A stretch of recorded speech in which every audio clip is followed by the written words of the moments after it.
लगता है पाकिस्तान से अब जंग बहुत जल्दी होने वाला है। ऐसा क्यों? क्योंकि अभी गृह मंत्रालय ने सभी राज्यों को यह निर्देश दिया है कि कल यानी 7 तारीख को सभी राज्य अपने अपने राज्यों में मॉब ड्रिल करें।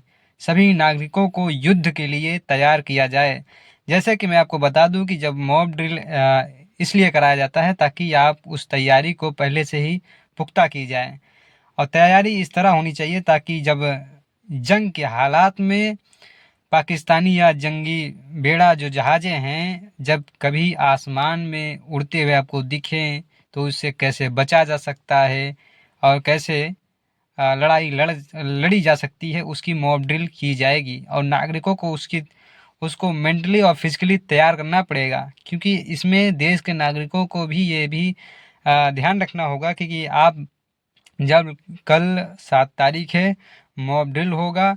अगर आपको आसमान में लड़ाकू विमान आपको गरजते हुए दिखेंगे, तो आपको डरने की ज़रूरत नहीं है, क्योंकि जो है ये सरकार की तरफ से निर्देश दिया गया है। और फिलहाल ये भी आपको ध्यान रखना होगा, क्योंकि जब ये जंग की हालात में जंग होंगे तो आपको लाइट कट जाएंगे। लाइट इसलिए कट जाएंगे ताकि दुश्मन को ये पता नहीं होना चाहिए कि ये रिहायशी इलाका है।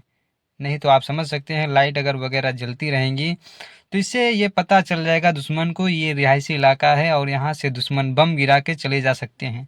तो इससे ज़्यादा नुकसान होगा। फिलहाल अब कई सारी प्रक्रियाएं हैं। सरकार सभी राज्यों को ये निर्देश दिया गया है कि मॉब ड्रिल कल किया जाए। तो इसको इसीलिए सभी लोगों को तैयार होना पड़ेगा और मेंटली फिजिकली इसलिए तैयार रहना पड़ेगा। फिलहाल देश के नागरिकों से ये भी कहना चाहेंगे, आप लोग की जिम्मेदारी ये है, अगर कोई सेना की गाड़ी जा रही है तो उसको आप वीडियो नहीं बनाना है, और सुरक्षा को देखते हुए, क्योंकि इससे क्या है, दुश्मन देशों को ये पता चल जाएगा कि ये हाँ, इंडिया के ये सब सारे इंतजाम है। और सुरक्षा को देखते हुए ये सभी सेना की जिम्मेदारी नहीं है, ये हम लोग की भी जिम्मेदारी है।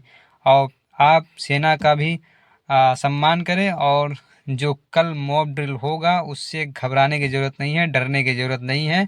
मेंटली और फिजिकली हम सभी लोग तैयार हैं। आपको भी तैयार होने की ज़रूरत है। जैसा कि ये गृह मंत्रालय से ये अभी रिपोर्ट आई है, ये निर्देश आया गया है सभी राज्यों को मॉब ड्रिल का कल आदि